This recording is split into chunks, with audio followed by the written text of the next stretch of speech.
Greetings, Kerbal Nuts. Sid Chaos here with you, doing a little proof of concept kind of video. Before we jump into this, I want to explain what the PhysicsBubble in Kerbal Space Program is, just for those of you that might not be familiar, those of you watching this new to the game. It's something that's done in order to save hardware needs. Basically, if full physics was being ran on everything all the time, you'd be stuck flying a single craft in the game, or you'd need a ridiculous machine to run it. So what's done is everything outside there's a bubble around your point of focus. So if you're looking at a craft, there's a bubble around that craft. Anything outside this bubble is put on rails, basically. There's a minimum amount of physics calculations done to this object. What happens? Okay, stuff in space, stuff landed, of course, is okay. Stuff in the atmosphere. The game looks at this stuff as being crashed, on account that once it's unloaded and on rails, there's no control from the player. If it's in atmosphere, it's gonna fall and go boom. Prior to 1.0, this physics bubble was 2.6 kilometers. Pretty small. Now, it's quite a bit bigger. I haven't been able to find official information on this. I'm hearing 22 kilometers. I have been able to verify this up to 20. So we're going to take out the Science Bomber Mark 1. I'm going to be showing you just a proof of concept of what can be done, some new tactics that can be used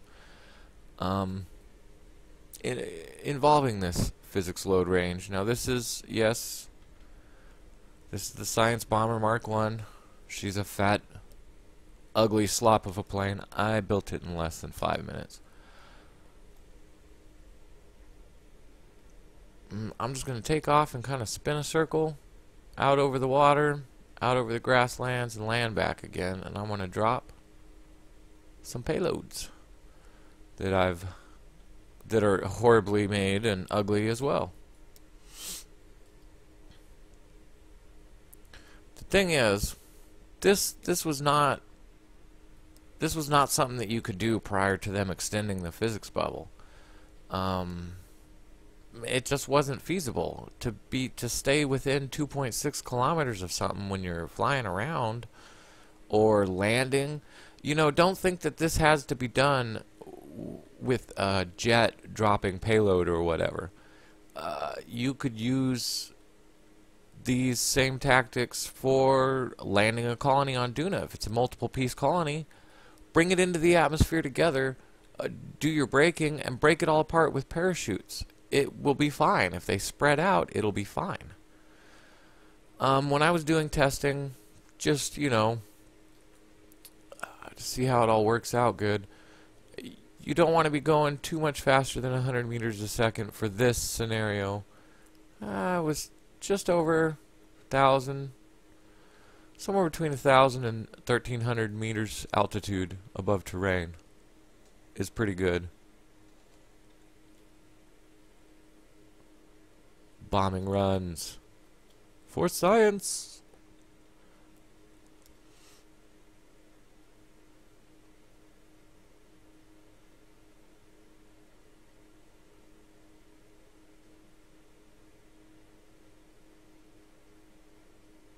Now when you're doing this with the parachutes, if you're in a situation where you need to use these separatrons, I had a problem with this in testing. If you need to use these separatrons to get the packages clear and away from the plane, make sure you turn the fuel down. Very little. You just need a quick blast to get it out, because you don't want the package picking up a lot of speed. You don't want the separatrons' exhaust damage to destroy the parachutes.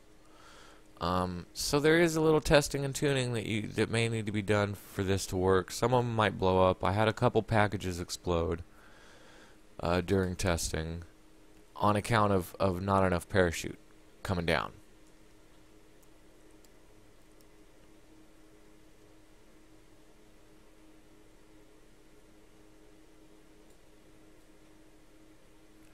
You see, 6.7 kilometers away now, and that thing's still floating down like a dainty little butterfly.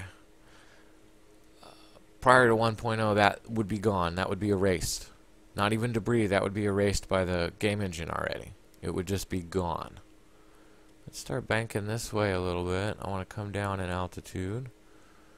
Just a hair, and we're going to go ahead and drop the second package. It's the same as the first.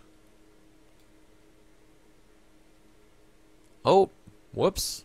I guess we're dropping the second and the third package over the grasslands. Okay, that's fine.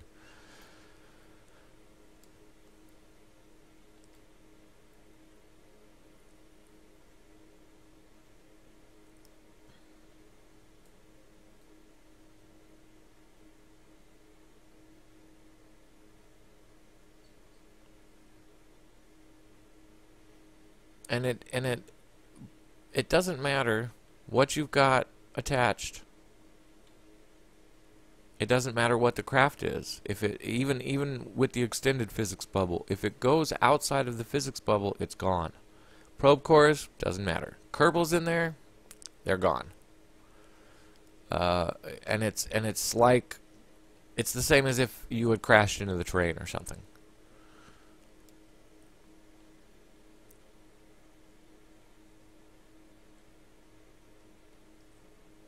Well, this thing flies kind of like a wet brick, too. It's horrible. Pretty good chance you guys might see a crash.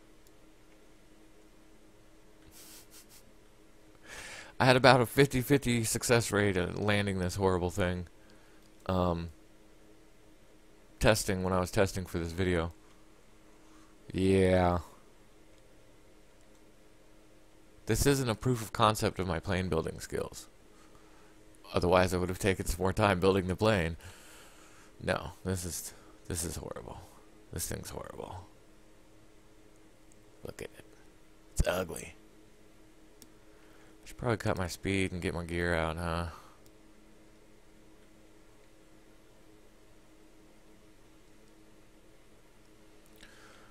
And this can be used not just on Kerbal, you know, any planet with an atmosphere. This is now going to be a viable tactic. I may be coming in a little too hot.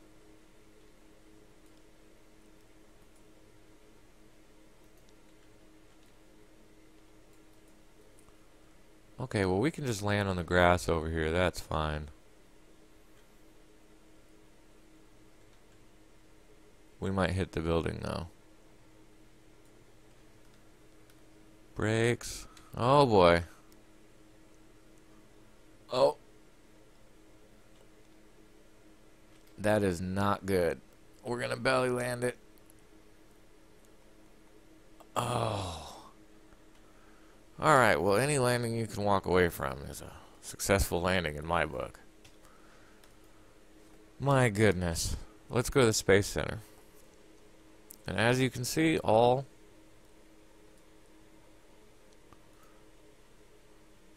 the package is deployed.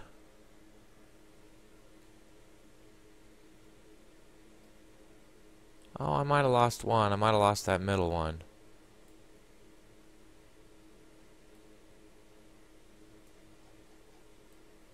But here, and we even have a little Kerbal that lived through it.